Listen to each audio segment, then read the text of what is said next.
Secretaría de Prensa de la Presidencia de la República.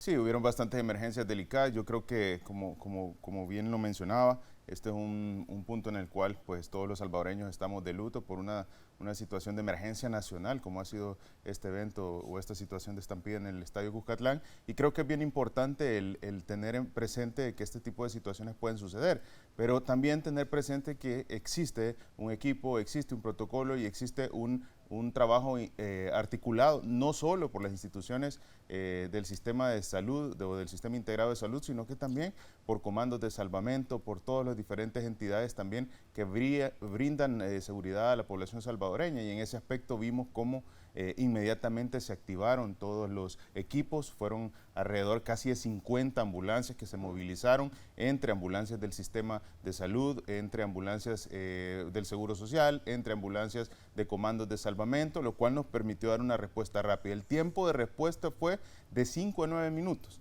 Entre 5 a 9 minutos teníamos pues aproximadamente la gran parte de todas estas ambulancias ya situadas en el estadio, lo cual nos permitió pues evidentemente dar los primeros auxilios en el lugar y dar las primeras atenciones ya de traslados a las diferentes áreas hospitalarias para aquellos pacientes de gravedad. Cuando nosotros tenemos una situación de emergencia, hacemos un triage y es una clasificación de los pacientes por gravedad. Esto nos permite pues evidentemente enfocarnos en aquellos que tienen mayores situaciones o que hay que resolver de manera más inmediata y ir pues priorizándolos sobre las diferentes otras patologías o afectaciones que pudieran llegar a darnos un poquito más de tiempo de tratarlas. En ese sentido, pues evidentemente los primeros pacientes, aquellos que tenían mayores afectaciones, traumatismos más severos, problemas de asfixia, fueron trasladados inmediatamente a los diferentes hospitales, a la cabeza de los hospitales, el Hospital Rosales, el Hospital San Rafael, el Hospital General del Seguro Social, el Hospital también Sacamil, que son diferentes hospitales que están, por supuesto, el Hospital Bloom, porque vimos bastantes casos de afectaciones en niños, cerca de 5 niños afectados, o de 4 a 5 niños que fueron atendidos en el Hospital Bloom, y que de alguna manera, pues, eso nos activó de manera inmediata para que pudiéramos dar la mejor respuesta. Pero también hubieron atenciones dentro del estadio y estas fueron las atenciones de primeros auxilios que brindaron tanto el sistema de emergencias médicas, la Cruz Roja, la Cruz Verde, comandos de salvamento, que están siempre al pendiente de todas estas emergencias, con lo cual definitivamente pudimos dar una respuesta rápida, una respuesta oportuna, una respuesta en la cual la vida de los salvadoreños se priorizó, pero también a través de toda una articulación con diferentes entidades. Cuando nosotros activamos el plan de emergencias y desastres, que esto está ya establecido, hay puntos que debemos tener en consideración que completan este plan. Número 1, tuvimos aproximadamente 10 ambulancias de la red hospitalaria, una cuestión muy separada de las ambulancias del sistema de emergencias médicas. Entonces, ¿qué hace? ¿Qué activa el protocolo de emergencia? Bueno, si usted tiene una situación de emergente, de desastre que requiere una atención inmediata, hospitales de las zonas cercanas comienzan a mandar los refuerzos hacia donde se necesite estas atenciones. Por ejemplo, teníamos ambulancias desde las zonas más lejanas del territorio, como son Sensuntepeque, Hilo Vasco, Cojutepeque, Zacatecoluca, Chalchuapa, el hospital psiquiátrico, el Hospital San Rafael, los hospitales, las zonas cercanas. Teníamos las ambulancias del sistema de emergencias médicas a disposición, las ambulancias del Seguro Social y, pues, y por supuesto las ambulancias de la Cruz Roja, los comandos de salvamento, y toda esa articulación nos permite evidentemente dar una respuesta rápida. Asimismo, se tiene también la incorporación del personal que está dispuesto al siguiente día. ¿Eso qué quiere decir? Se llama todo el recurso que va a tener sus labores, más que todo aquellos programados por turnos que van al siguiente día, o sea, específicamente el día domingo. Entonces, esto nos permite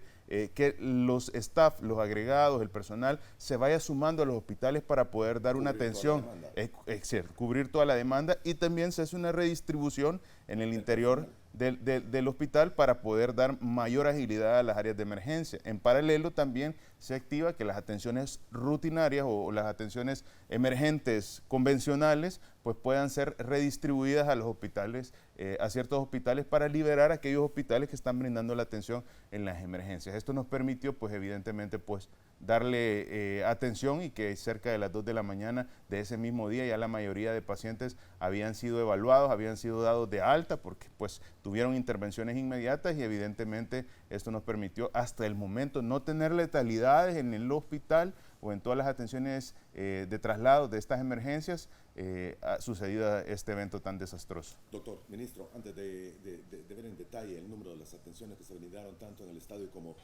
fuera del mismo, en los hospitales, déjeme terminar de entender la mayor causa de atención o padecimiento que tenían los pacientes. Naturalmente las personas fallecidas es punto y aparte, pero el resto era porque asfixia, naturalmente. Asfixia y traumatismos múltiples. Es bien difícil el poder tener una certeza durante el lugar o en el momento del evento de la condición del paciente, porque muchos de ellos, cuando nosotros tenemos traumas múltiples, hay que descartar patologías internas. Por ejemplo, si nosotros tenemos un trauma abdominal, definitivamente tenemos que estar seguros que ese golpe, ese traumatismo que tuvo, no lesionó una víscera abdominal.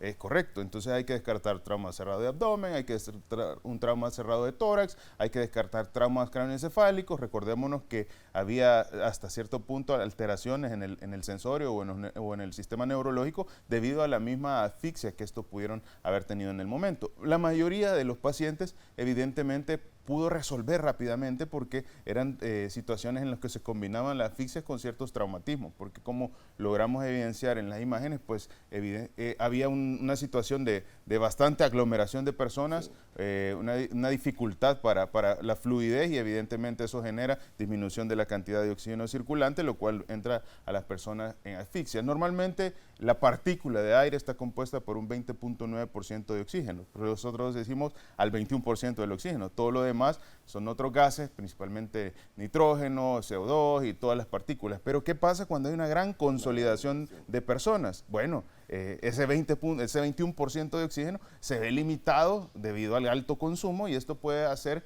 que las personas pues tengan mayores requerimientos de oxígeno o entren en un problema de asfixia, básicamente, lo cual pues hace alteraciones neurológicas, hace alteraciones de todo tipo. A eso se le suma que evidentemente en ese momento de angustia todas las personas quieren salir porque sienten la desesperación de no poder tener el aporte de oxígeno necesario, y evidentemente genera que exista este tipo de estampidas, y esto pues genera traumatismos en gran medida dependiendo de la cantidad de personas y del área de superficie. Esto no es primera vez que sucede en el mundo. Han habido antecedentes históricos complejos. Incluso aquí en el país ha habido también más. Y han habido antecedentes que han puesto pues internacionalmente a todas las diferentes entidades a tener consideraciones respecto a esto, y es bien importante que pues todos los organizadores de estos eventos cumplan las normativas. Hace un par de años sucedió un evento desastroso en México, bastante complejo, donde se tuviera la pérdida de muchas vidas a causa de estas situaciones, y es bien importante entender del por qué pues, los equipos de respuesta rápida deben de estar en primer momento activos para poder hacer la diferencia entre un número pequeño de situaciones adversas o de muertes a que este número incremente por una falta de atención.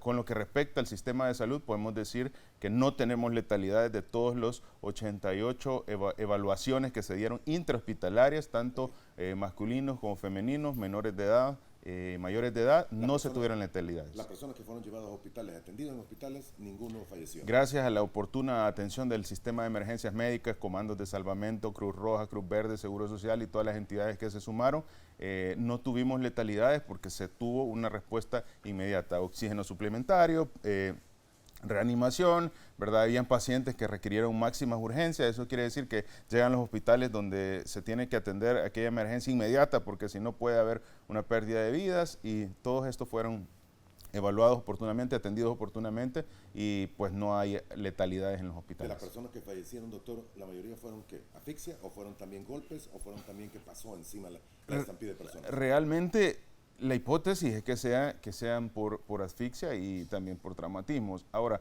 ese dato pues nos los dará los encargados, en este caso medicina legal, pues que van a hacer las evaluaciones correspondientes, pero por la por la característica de lo que sucedió, muy probablemente que las hipótesis sean acertadas entre asfixias y traumatismos severos. Ahora, me menciona usted 88 personas que fueron atendidas en hospitales. Correcto. Pero hubo atenciones también en el estadio. Sí, estamos hablando de cerca de unas 100 atenciones intrasitio pues, en el estadio, pues, y de estas 100 personas habían variabilidad, pues, desde afectaciones, ansiedad, situaciones que les dificultaba la respiración, traumas menores, diferentes afectaciones a la salud que podían ser resueltas en el momento. Yo vi quizás una coordinación no solo del sistema de salud, sino que de la población, de varios aficionados que se mostraron muy pues unidos para poder sacar adelante esta situación de emergencia. Veíamos médicos que estaban disfrutando, que iban a disfrutar del evento, vemos aficionados que estaban ayudándole a otras personas, vimos cómo ayudaban a los niños, entonces realmente podríamos llegar a un aproximado de 100 personas que fueron atendidas. Sin embargo, si nosotros habláramos de la esencia de lo que significa la salud, que esto no solo representa un estado de bienestar físico, sino que también mental y emocional ante esta situación, podemos hablar que cerca de alrededor de unas 500 personas pues pudieran haberse visto afectadas por esta situación de estampida en el estadio.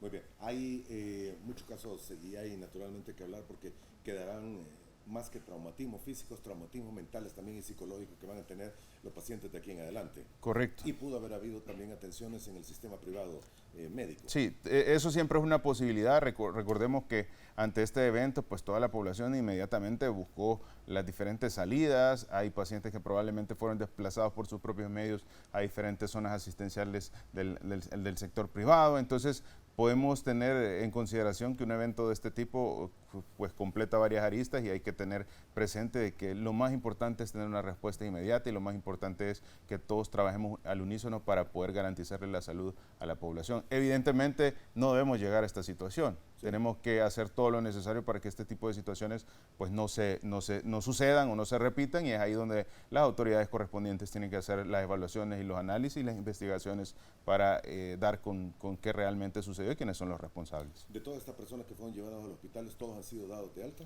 La mayor parte han sido dados de alta. Hay 3, 4 pacientes que todavía están pues en recuperación, que sus traumativas totalmente estables.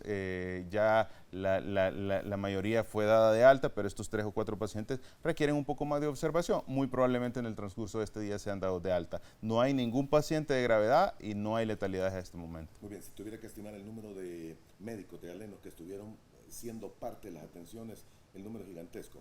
Sí, yo me atrevería a decir que solo en el área hospitalaria, en los centros que brindaron mayores atenciones, que sería el Hospital Rosales, que sería el Hospital Sacamil, el Hospital San Rafael, el Hospital Bloom, el Seguro Social General, estaríamos hablando de cerca de unos entre 1.000 a 3.000 recursos, incluyendo el personal médico, de enfermería, el personal de servicio que están brindando las atenciones en ese momento. Ok, hay amigos televidentes que están escribiendo, algunos con algunas dudas que surgen y tal vez las termina de clarificar. Dice Pascual Carías, buen día, sin querer generar polémica, ¿podría preguntarle al ministro por qué no llegaron pacientes de emergencia al Hospital El Salvador? ¿Es que no está habilitado para este tipo de casos? No, recordémonos que el Hospital El Salvador es un hospital especializado, un hospital que tiene atenciones específicas en ciertas áreas. Por ejemplo, nosotros de estos pacientes, ninguno de los pacientes pues va a un área de inmediata de cuidados intensivos, a menos que el paciente en su evolución lo requiera como tal. ¿Y los hospitales tienen unidades de cuidados intensivos? Sí tienen unidades de cuidados intensivos, pero realmente la esencia del manejo del cuidado intensivo es en el Hospital El Salvador. Entonces, ¿por qué tener un área ultra especializada en esto? Bueno, para ofrecerle a la población las mejores atenciones. Podemos tener un área de unidades de cuidados intensivos, pero usted no evalúa al paciente de entrada en la unidad de cuidados intensivos. Lo evalúa en la emergencia, dependiendo del criterio, usted va escalando. Es como el análisis básico de una unidad de salud. Cuando uno tiene un malestar general, ¿a dónde va a consultar primero? Bueno, va a consultar a la unidad de salud, no va a consultar directamente al Hospital Rosales. ¿Por qué? Porque va en secuencia de orden para que el sistema de salud pueda dar resolución. Así funciona a nivel internacional los sistemas de salud, van en escala de ascenso dependiendo de la especialidad que requiere. El Hospital El Salvador está totalmente habilitado y está cumpliendo su función. Hay más de 150 pacientes ingresados recibiendo tratamientos actualmente en el Hospital El Salvador. Entonces, llegar a pensar... Tratamientos de múltiples enfermedades. Recordemos que el hospital... No COVID. El Hospital El Salvador es el hospital número 31 de la red nacional. Entonces, esto nos permite que el hospital cumpla su función en áreas altamente especializadas que le permiten descongestionar a los otros hospitales para que de esta manera puedan brindar las atenciones dependiendo de los niveles. Ahora, el pensar que el hospital está sin brindar atención es un error, y eso lo puede constatar o verificar la mayor parte de la población que actualmente está recibiendo un tratamiento intrahospitalario en el dicho nosocomio. Ok, está siendo utilizado. Entonces. Correcto. Muy bien. Ministro, hay felicitaciones y hay comentarios también más de los amigos televidentes antes de continuar con las atenciones que se brindaron. Miguel Alejandro nos dice, felicitaciones por la respuesta bien articulada, así se hacen las cosas. E inmediatamente contesta un amigo televidente, Isaías Cordero, y nos dice, evento poco deseable. Es indeseable lo que ha sucedido, señor ministro, pero ¿cuál es el delito contra la salud por un desafortunado tuit de una médico residente del Seguro Social? Y creo que hay alguien también del sistema de salud, ¿verdad? Sí, correcto. Mire, la verdad que yo creo que está bien establecido en el artículo 68 de la ley que analiza el Consejo Superior de Salud Pública, en donde la vocación de un médico es parte esencial del poder realizar pues una práctica en la medicina en general. Eso no lo digo yo, eso lo dice el Consejo Superior de Salud Pública. Lo que sí le puedo decir es que dentro de los hospitales y dentro del Ministerio de Salud hay un reglamento, y ese reglamento parte en el análisis de que cada uno de los profesionales que está en sus sitios de trabajo cumplan esa normativa. Con relación al Seguro Social, pues entiendo que similar tienen su reglamento y sus prestaciones también congruentes con el cumplimiento de los deberes de cada uno de los profesionales que laboran. Y en ese aspecto yo no soy quizás la persona que más ha evidenciado esto, sino que la población por años al ver situaciones de tratos inadecuados por parte del personal de salud. Y en este momento de crisis, no una crisis en San Salvador, un evento desastroso en el país, que más, en el momento que más la población necesitaba la atención, no es posible que la recepción o que la percepción o que la expresión de un médico en ese momento sea, se me arruinó el turno, o mal día el que voy a tener. ¿Por qué? Porque eso le está traduciendo a usted un dato bien importante. Así, con ese sentimiento que lo expresa, así va a atender también al paciente que llegue en el momento de la emergencia. Entonces, la población me dirá si quieren que un médico de este tipo de opiniones, pues lo atienda en una emergencia donde el riesgo inminente va a ser el tener o no tener la vida. Entonces, yo creo que es bien importante que entendamos que podemos estar en un proceso de formación, pero también debemos comprender que esa formación es gracias al sistema de salud. Y es gracias a la población salvadoreña que paga todo lo necesario con sus impuestos para que el sistema de salud funcione. Entonces, no tenemos que ser o estar separados de esa realidad. Sí, está bien, nos sacamos buena nota, logramos llegar a una especialidad, nos estamos formando, pero discúlpame, una cosa es que tú trabajes en el hospital y otra cosa es la beca que te está dando el sistema de salud, que depende de los impuestos de la gente. Entonces, definitivamente son situaciones alternas. Ya lo que las universidades harán en el proceso de formación, pues es otro tema, pero lo que sí tenemos que tener claro es que la universidad no puede graduar a una persona que no está en el sistema de salud pública, y el sistema de salud pública puede, ante una falta de este tipo, tomar las decisiones correspondientes para que esto no suceda y prevenir una atención inadecuada. Si uno tiene claridad que algo malo va a suceder, y eso lo puede usted percibir desde la manera de la acción o del sentimiento que pueda tener una persona, pues lo lógico es evitarlo, ¿verdad? Porque si no, uno forma parte de las situaciones que hacen que la población pues no esté bien atendida. La actitud y empatía es muy importante. ¿Cuántos han sido separados, doctor, o van a ser separados? Al momento están siendo tres, fueron tres separados de sus funciones, evidentemente. Por el mismo tipo de acción, comentarios en las redes. Por el mismo tipo de acción, y quiero aclarar algo. Estas tres personas estaban en los lugares de atención, porque eso es muy importante. No es lo mismo que alguien haya dado una expresión de este tipo y estuviera en su casa, que no estuviera de turno, a una persona que está en el lugar atendiendo, pues, o evidentemente podía llegar a ser parte de las atenciones de esta emergencia. ¿Por qué? Porque ante una activación de desastres como este tipo, todo el personal de un área hospitalaria se vuelca a atender a los pacientes que llegan de emergencia. Entonces, no es posible que tengamos personal, no solo médicos de enfermería, que estén generando este tipo de comentarios que van a expresar la mala gana o la mala empatía de atención al paciente. Entonces, en ese caso también el Consejo Superior de Salud debe hacer el análisis si es pertinente que continúen en las funciones o en el ejercicio de la profesión médica, porque esto ya está establecido en el artículo. Usted no puede estar siendo un profesional de la salud en el cual se exprese de que se siente en desacuerdo de poder atender una emergencia. Es más, la ley establece que si usted está verificando que en ese momento hay una atención o una emergencia o un accidente, usted tiene como obligación ir a brindar una atención, aunque usted solo vaya pasando.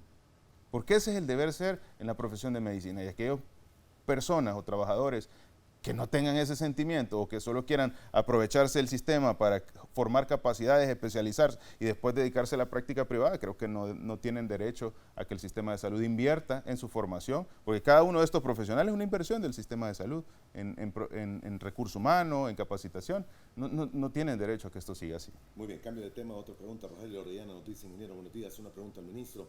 ¿Las edades de los fallecidos se conocen? ¿Hubo jóvenes dentro de estas letalidades? Aprovecho y felicito al Ministerio de Salud y las demás instituciones de gobierno, de gabinete de gobierno que dieron asistencia en este hecho lamentable. Mencionaba usted que sí, hay niños incluso. Hubieron bastantes atenciones de niños. Realmente ya quienes hacen las pesquisas de las letalidades, pues en medicina legal y ellos nos darán. En letalidad no había niños, por el momento no se confirmó. Identificados nosotros no teníamos niños identificados dentro de las letalidades, pero el dato oficial de esto pues lo ve medicina legal, que evaluó los diferentes cuerpos en la zona. Nosotros nos dedicamos enfocados a atender a las personas que estaban pues con problemas de salud de atención inmediata. Lo que sí le puedo decir que alrededor de unos 6, 7 niños fueron evaluados directamente y probablemente hubieron muchos más que estuvieron en todo este problema de la estampida. Dentro de los hospitales fueron ya 4 pacientes evaluados directamente en el Bloom y otros que fueron referidos posteriormente. Todos están pues en buenas condiciones, la mayoría fue dado de alta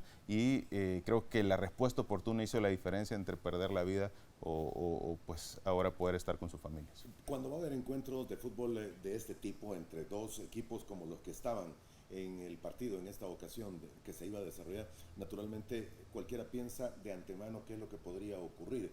¿Había ya personal designado? Siempre hay personal designado del sistema de emergencias médicas cuando hay actividades, pero evidentemente el poder tener una ambulancia ante una situación de estampida como este tipo es bastante compleja, más cuando se maneja ese volumen de personas. Entonces, siempre existe. Bueno, una de las partes fundamentales de poder decir, bueno, se brindó una atención inmediata de 5 a 9 minutos es que la información de primera mano nos la da el equipo que está en el área del evento, pues a través de la ambulancia que está del sistema de emergencias médicas. También hay un equipo de saneamiento ambiental que realiza todas las pesquisas a través del funcionamiento, más que todo de la venta de alimentos que se están dando en la zona. Entonces existe siempre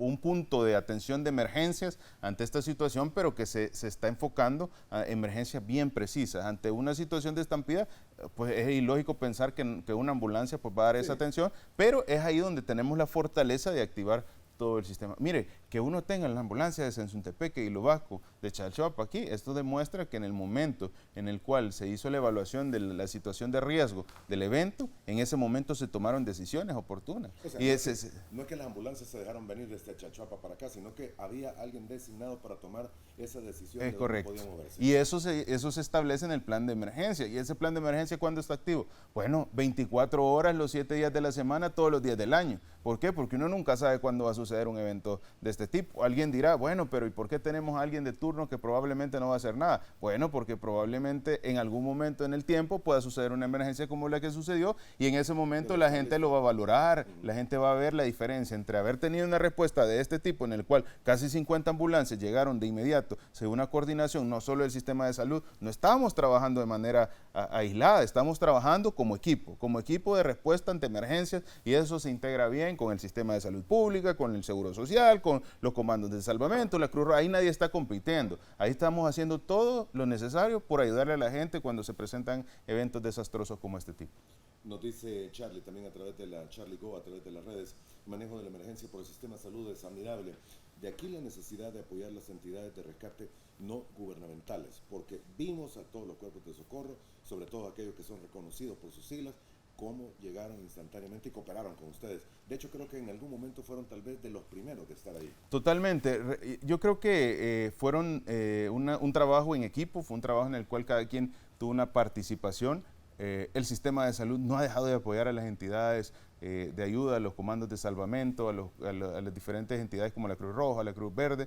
Creo que forman una parte fundamental porque es evidentemente una situación que puede pasar en cualquier momento. Ahora nuestro sistema de emergencias médicas tiene una fortaleza mucho mayor a la que se tenía anteriormente y esto nos permitió incluso estar, bueno, fue los primeros equipos de emergencia que se tuvieron fue tanto el sistema de emergencias médicas como de los comandos. Entonces, esto nos permitió que tuviéramos la capacidad y las ambulancias del sistema de emergencias médicas tienen el equipo necesario. Bueno, tenemos ambulancias que tienen ventiladores mecánicos, oxígeno suplementario y una serie de equipamientos que hacen la diferencia y que nos permite el activar en el lugar una atención básicamente casi de una unidad o de una respuesta de reanimación cardiopulmonar avanzada. Entonces, creo que eso es una de las fortalezas. Evidentemente, el recurso humano capacitado, un motorista, una persona básicamente que ayuda, que puede ser paramédico, enfermera y un médico, esto nos permite tener capacidades. En paralelo, esto integrándolo con la Cruz Roja, con la Cruz Verde, con los comandos de salvamento, eso nos permite el poder abordar una cantidad de pacientes importante ante esta situación. Muy bien. Hay amigos televidentes que mencionan también el hecho, bueno, de estos 3 médicos que han sido o están siendo señalados para ser sancionados, pero también mencionan el caso de la doctora que estaba como aficionada dentro del estadio y que inmediatamente corrió a prestar ayuda. Esta persona, indican ellos, debería ser también seleccionada y puesta para que se pueda ver en cámara de lo brillante que tuvo la actuación ella. Totalmente, y yo creo que ahí tenemos las dos caras de la moneda. Vemos por un lado un personal que tiene una respuesta negativa ante una atención en una emergencia y vemos un personal que dio todo lo necesario, incluso fuera de su horario de trabajo, ni siquiera estaba de turno, sino que estaba básicamente como aficionado y hizo todo lo necesario. Entonces usted puede ver la diferencia. Evidentemente una persona que responde así ante una emergencia, muy seguramente va a tener una mejor empatía con el paciente, va a tener una mejor atención en las emergencias, en el consultorio, a la hora de su práctica privada, a otra que se expresa de manera negativa y ni siquiera teniendo en ese momento la atención de la emergencia. Diferente hubiera sido que tuvieran pues una expresión de cansancio después del turno, porque evidentemente hubo una cantidad de pacientes atendidos, pero eso es totalmente lo contrario a entrada no tener la voluntad y la empatía de querer atender a un paciente. Entonces creo que podemos ver las diferencias, pero no solo la doctora que vimos en las cámaras en el tema de la atención médica, sino que hubieron bastantes enfermeros que estuvieron de nuestra red hospitalaria brindando atenciones, enfermeros del Hospital El Salvador, enfermeros de unidades de salud, hubieron personal también médico que andaba disfrutando el partido que pertenece a nuestro sistema de salud, que estuvieron apoyando en ese momento las atenciones de emergencia con el sistema de emergencias médicas y los comandos de salvamento. Entonces, yo quiero que la población se dé cuenta de que fuera del personal que estaba en el hospital dando las atenciones, había personal del sistema de salud, del Seguro Social, que estaban como aficionados y que brindaron atenciones en el lugar, que probablemente no lo vimos con una gabacha, que probablemente no lo vimos con un estetoscopio, pero le ayudaron a todo el personal del sistema de emergencias médicas a atender. Y este personal fue mucho más que estas 3 personas que tuvieron una expresión inadecuada de parte del sistema de salud. Yo creo que ahí está donde nosotros nos damos cuenta que siempre debe perseverar aquel personal que tiene una disposición, empatía y atención a los pacientes que más lo necesitan. Ya casi tengo que hacer la primera pausa, doctor, pero para dejar finiquitado este tema, las autoridades de salud son parte, menciona un amigo televidente, pero no puedo encontrar en este momento el tweet, si son parte de esta comisión de seguridad de la federación o de los estadios como tales para momentos como este? No, las comisiones son totalmente propias de las entidades que corresponden en la organización de estos eventos. Nosotros damos un apoyo, evidentemente, ante una situación de emergencia con una ambulancia del sistema de emergencias médicas, pero no estamos involucrados en todo el proceso de alguna manera de análisis que hacen estas comisiones. ¿Y no sería necesario tal vez? Yo creo que es muy importante primero que hayan ciertas situaciones que sean controladas antes de hablar de que la resolución va a ser que el sistema de salud forme parte de la comisión.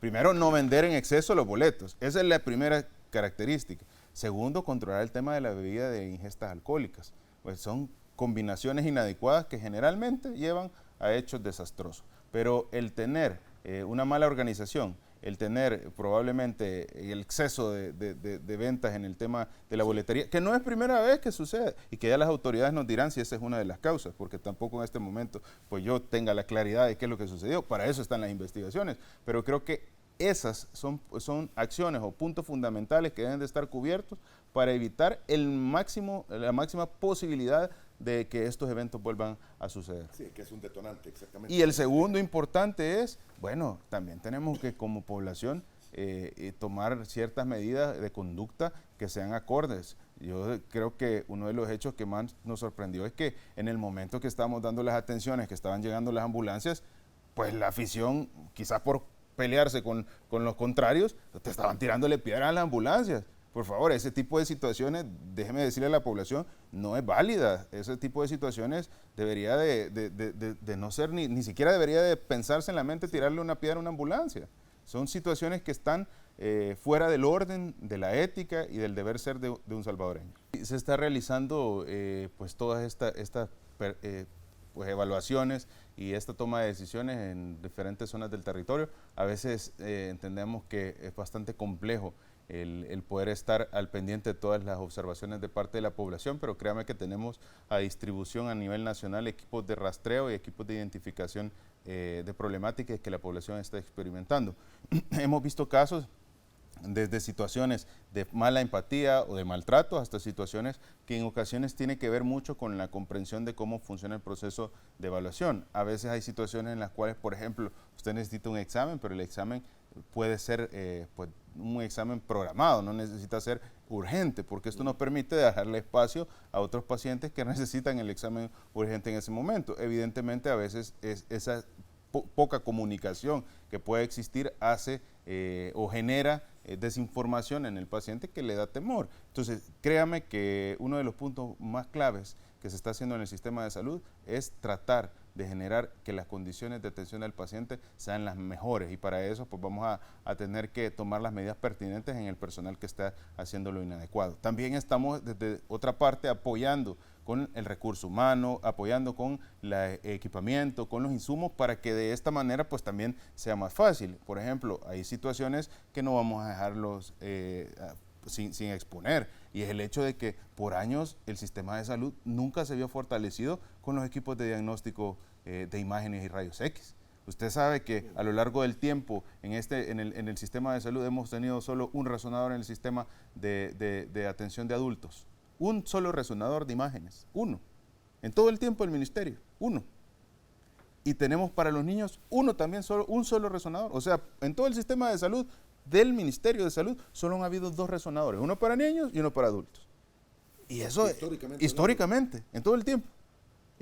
No dan abasto, evidentemente. Entonces, ¿qué se está haciendo? Bueno, se ha hecho una inversión, la más grande inversión en el tema de equipos de diagnóstico, de rayos X, tomografías, resonancias, para que hoy la población pueda tener un equipo a disposición del más alto nivel y sobre todo con las atenciones con mayor facilidad. Pues evidentemente difícil de que le puedan dar una resonancia magnética si solo ha habido un resonador en todo el tiempo del Ministerio de Salud. Uno. Entonces, dígame, mire, son equipos que valen $4 millones, $3 millones o $4 millones, un resonador. Y una tomografía cuesta $1.5 millones. Entonces, ¿qué se está haciendo? Bueno, se ha hecho la inversión más grande para poder tener en este momento, y que en pocos días pues la población va a tener buenas noticias sobre esto, que nos permite pues evidentemente darle, dentro de muy poco vamos a tener buenas noticias para la población, para que de esta manera puedan tener también las herramientas o los equipos que hagan que el personal también le facilite la fecha. Si usted va a una persona que le va a agendar una cita de una resonancia magnética, tal vez la persona no es la que le quiera agendar la cita larga. No, hombre, lo que pasa es que solo ha habido un resonador en todo el tiempo. Ahora, este tipo de equipamientos no es un equipo que usted va a la vuelta de la esquina y dice, me da uno para llevar. No, requieren una planeación, una adecuación, vienen las empresas a hacer las evaluaciones, hay resonadores bien conocidos como Siemens, General Electric, Toshiba, que son importantes, que tienen que adecuarse con las condiciones desde eléctricas, climatización, Sí. radiación, todo lo necesario. Toda la ambientación necesaria. Muy bien, doctor, necesitamos cambiar de tema, el tiempo avanza y hay varias preguntas que necesariamente tienen que hacerse para el caso. ¿Hay COVID todavía en el país? Existe y se está dando. Algunas personas mencionan que el COVID podría estar incrementándose los casos y la pregunta que surge en esto es, ¿debemos seguir aplicándonos la vacuna contra el COVID y las nuevas variantes? Mire, totalmente existencia de COVID va a haber porque ya forma parte de una enfermedad endémica. Eso es un virus respiratorio que va a estar ahí, que va a formar pues una posibilidad dentro de la enfermedad. Actualmente no tenemos pruebas positivas de COVID dentro de los tamitos, no hay. De todas las identificaciones se siguen realizando. Sistema público y privado. Sistema público y privado.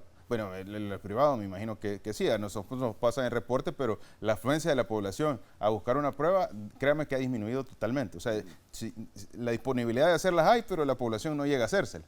¿Por qué? Porque pues, no tiene la necesidad o no siente la urgencia de hacerlo. Ahora, dentro de las que nosotros como sistema de salud hacemos obligatoriamente, y eso, ¿cómo eso de obligatorio? Bueno, nosotros colectamos muestras en todo el país de enfermedades respiratorias, en la población que consulta en las unidades de salud, en los hospitales, tomamos un hisopado, y eso es un hisopado de consumo propio de análisis epidemiológico estadístico. ¿Eso qué quiere decir? Hacemos la muestra, la verificamos si se trata o no se trata de COVID-19 o de otra enfermedad, y esto nos permite a nosotros elevar alertas ante situaciones de fluidez de ciertas enfermedades, como podría ser el H1N1, el SARS-CoV-2, que se tenga los diferentes tipos de influenza A o B, los virus sin sistema respiratorio. Esto nos permite a nosotros tomar medidas estratégicas epidemiológicas para contener enfermedades. En este momento no existe una elevación de casos de SARS-CoV-2, de COVID-19. Tenemos todo lo que va del año en no tener letalidades, solo 3 letalidades se tuvieron en los primeros meses de este año. El Salvador podría decir que salió de la pandemia del COVID-19 el año pasado. Entonces, creo yo que esto es una muestra de que las acciones que se tomaron en tiempo oportuno fueron claras. Tenemos también tratamiento médico. Si existiese un caso, hay tratamiento médico, el personal está capacitado, ¿verdad? Tenemos molnupiravir para poder cortar el ciclo o la replicación viral en el caso del SARS-CoV-2. Existe la vacuna todavía para poder proteger a aquella población. Todos los años hay vacuna de la influenza. Todos los años a alguien le puede dar influenza, pero tenemos la herramienta para poder prevenir que ese riesgo suceda. Entonces, al igual que la influenza, así tenemos también en este momento para SARS-CoV-2. ¿Cuál es la vacuna que se está aplicando en este momento? Ahorita teníamos Pfizer bivalente, ¿verdad? Tenemos Pfizer bivalente en todo el sistema de salud. Evidentemente también hay vacuna Sinovac, hay vacuna para niños, también la otra vacuna Sinopharm, que es la otra vacuna que tenemos para aplicación de niños, y está a disposición. Realmente la afluencia de vacunación ha disminuido totalmente. Ahora, ¿quiénes deben aplicársela? En todo caso, que sí es necesario. Las personas que tienen enfermedades crónico-degenerativas severas, como puede ser diabetes mellitus, hipertensión arterial, pacientes que tienen antecedentes de enfermedad pulmonar obstructiva crónica, adultos mayores que puedan llegarse a ver expuestos por esta enfermedad. Si usted tiene un adulto de 90 años con una enfermedad pulmonar crónica, que muy probablemente es así porque tiene 90 años, y se ve afectado por SARS-CoV-2, no es lo mismo que haya tenido una prevención con un biológico, como en este caso la vacuna, a que tenga la enfermedad sin esta vacuna. Ok, muy bien. Creo que queda muy claro para los amigos televidentes que sepan qué es lo que se tiene. Hay unas gráficas que sí me gustaría mostrarle, tal vez nos las explica, doctor. El corredor endémico, una herramienta utilizada precisamente para identificar tendencias epidemiológicas de una enfermedad a través del tiempo, y creo que estamos mostrando esto para que terminemos de entender qué es lo que significa. Vamos a tratar de ponerlo en pantalla en este momento, pero significa precisamente qué es lo que debemos tener cuando vemos alguna de las gráficas. Esta es más que todo instructiva para decirle a la gente, ubiquémonos y veamos cada uno de esos rangos, ¿correcto? Correcto. Ahora, cuando nos vamos ya directamente corredor endémico de dengue, es ello, y habría que fijarnos entonces, en todo caso, en dónde se encuentra en este momento el dengue, que sería en la parte de abajo, allá lo estoy señalando en la pantalla. Correcto. Como ustedes pueden ver, cada una de esas líneas va formando ciertas brechas o ciertas áreas que nos pueden poner en una zona de éxito, en una zona de seguridad, en una zona de alarma, y por supuesto arriba en una zona de epidemia. En ese caso, si ustedes pueden observar en la línea, todo el año se ha mantenido la línea negra abajo de la zona verde. Entonces, ¿qué quiere decir? Estamos en una zona evidentemente de éxito. Aquí hay algo que mencionar muy importante. El hecho que nos mantengamos en una zona de éxito no quiere decir que no van a haber zancudos, porque los zancudos van a haber y evidentemente en este momento del año van a haber más zancudos. ¿Por qué? Porque ya iniciaron las lluvias. Entonces, esto es algo natural. El hecho de combatir el dengue no quiere decir que nosotros vamos a eliminar los zancudos. Quiere decir que nosotros vamos a hacer todos los controles necesarios en aquellos sitios en donde los zancudos tienen infección por el dengue virus. Y esto con el objetivo de evitar que los zancudos se contagien de más dengue virus. Entonces, esto baja los casos. Con todas las acciones que se han realizado, que ahora ya no son acciones aisladas una vez en el año, como solían ser, sino que son todo el año, aunque alguien me dirá, miren, pero es que no vienen a fumigar. Es que no, las acciones más importantes, no, déjeme decirle, no es la fumigación. Y se lo voy a poner de esta manera bien sencilla. Un zancudo, usted lo va a atacar, un zancudo adulto, usted lo va a atacar con la fumigación, en efecto, ¿verdad? Pero cada zancudo adulto, por día, cada 2 días puede poner 300 huevos. Un zancudo, 300 huevos. Y se tarda esos huevos 7 días para que ya sean adultos. Imagínense tener por un zancudo 300 huevos y que en esos 300 huevos en 7 días ya sean adultos. Entonces, ¿qué es lo que sucede? La acción más importante es eliminar los sitios donde el zancudo pone los huevos, donde el zancudo inicia todo el ciclo de formación de un nuevo zancudo, y eso es los depósitos que están boca arriba, las diferentes llantas, los envases que usted ve, zonas donde se acumula, latas, a veces vemos láminas. No es necesario usted decir, bueno, es que no tengo un huacal, sí, pero tiene una lámina en el patio. Los mismos canales de las casas. Correcto. La pila de la casa, los barriles. Hay maneras de poderle limpiar. Entonces, ¿qué pasa? Que las acciones de fumigación inminentemente de ataque contra el zancudo adulto no lo visualicemos, no quiere decir que no haya acciones a lo largo del territorio que permitan controlar. Entonces, ¿qué nos dice el corredor endémico? Bueno, el corredor endémico nos dice que nos hemos mantenido en una zona de seguridad. ¿Y yo cómo puedo dar certeza de eso? Mire, no tenemos muertos por dengue. No hay muertos por dengue. No hay. Más de 2 años sin muertos por dengue. ¿Cuántos habían? ¿Por qué siempre nos preguntaban en los medios de comunicación antes por el dengue? ¿Por qué siempre el punto de análisis de la salud pública en nuestro país era el dengue? Porque generaba letalidades, porque teníamos los hospitales llenos de pacientes, porque teníamos malformaciones congénitas por chikungunya y zika. ¿Pero qué está sucediendo? Bueno, no tenemos letalidades desde hace 2 años y vemos que la zona de control epidemiológico que nos dice que estamos en una zona de éxito, eso quiere decir que las acciones que se están realizando tienen efecto. Ahora, visualmente alguien dirá, control de dengue, fumigación. No necesariamente fumigación.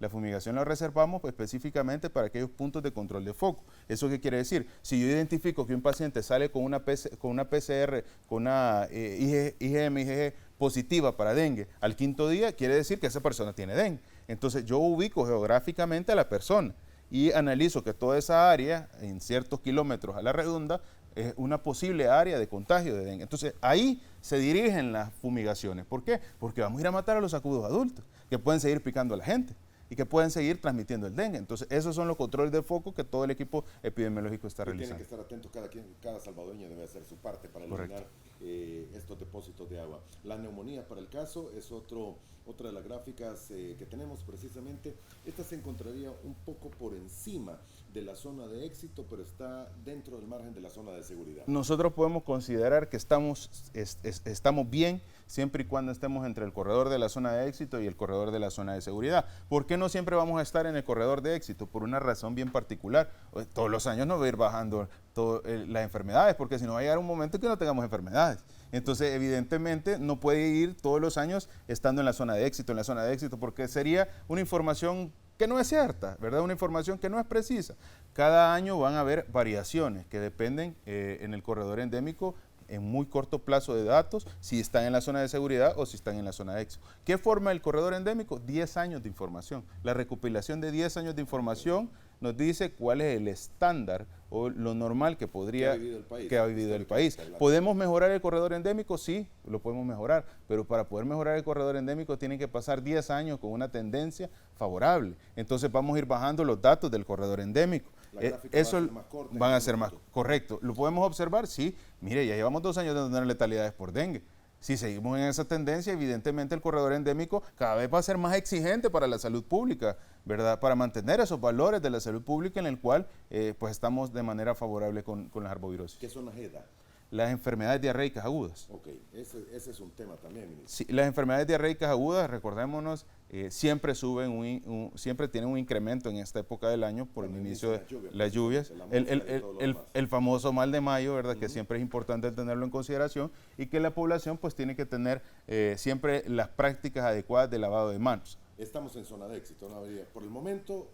Estamos en zona de éxito en el entendido que estamos entrando en la mayor elevación de la curva. Por eso estamos en zona de éxito. Si usted se da cuenta en el corredor endémico, ahí se marca bien cómo estamos entrando en la parte donde hay mayores elevaciones de los casos. Ahora, históricamente han habido muchos más casos, por eso es que todavía nos concentramos o nos ubicamos en la zona de éxito. No quiere decir que no hayan diarreas. Probablemente hayan más diarreas que hace 4 o 5 semanas. Pero ¿por qué todavía estamos en la zona de éxito? Porque mire la zona de éxito cómo se eleva todavía. Sí. Se eleva porque el estándar de enfermedad diarreica que se presenta en esta época del año, en esta semana específica, es mayor de lo usual del resto del año. Es increíblemente alto los picos Correcto, que se han tenido correcto. históricamente hablando. Y de los últimos datos que se tienen precisamente de estos corredores, de los gráficos que ustedes manejan, está la de las infecciones respiratorias agudas. Ahí nos hemos mantenido en una zona entre éxito y seguridad, pero venimos de COVID también. Correcto. Ahora, esta nos verifica datos específicamente no COVID. Ah, no COVID. No COVID. Esta es no COVID. No COVID. Ahora, ¿por qué si nos podríamos situar alguien dirá, bueno, pues estamos cerca de pasarnos a la zona de alarma? Pues estamos en el corredor endémico y recordémonos que hay algo... Si lo podemos alargar. Hay algo importante que mencionar y es que los pacientes también no solo tienen problemas de enfermedades respiratorias o no se lo relacionan las enfermedades respiratorias en sí a un problema infeccioso, ya sea viral o bacteriano, sino que también a un problema alérgico. ¿Cuántas veces hemos visto que en las disminuciones de temperatura o en los cambios de temperatura hay problemas de rinitis alérgica, hay problemas de picazón en la garganta, de mocosera, de todos estos tipos de síntomas que alguien podría llegar a confundir en ocasiones, incluso con un problema respiratorio y clasificarse como un problema respiratorio? Sin embargo, estamos en una zona de seguridad en el tema de las enfermedades respiratorias. Muy bien, otro tema, y ya casi se nos termina el tiempo, ministro, que no podemos dejar de abordar esta mañana, es lo que está sucediendo con los accidentes de tránsito. Hemos tenido casos emblemáticos, como el de aquella rastra en el Boulevard de los Próceres, y durante el fin de semana otro que se dio en el Boulevard Constitución. Casi, y muchos aseguran que fue prácticamente similar. Y quiero traer la atención porque en esto de los accidentes de tránsito en vehículo automotor hay una gráfica que ustedes han preparado y que indican muy bien lo que significa en términos monetarios de personal y de tiempo, que es lo que se invierte para un vehículo automotor cuando hay un accidente. Esta gráfica, y hay un saldo ahí que indica, me imagino que debe ser una atención siempre y cuando no sea tan grave el caso. Correcto, este es un promedio de lo que le representa al sistema de salud un accidente de tránsito pues estándar, ni un accidente leve ni un accidente severo.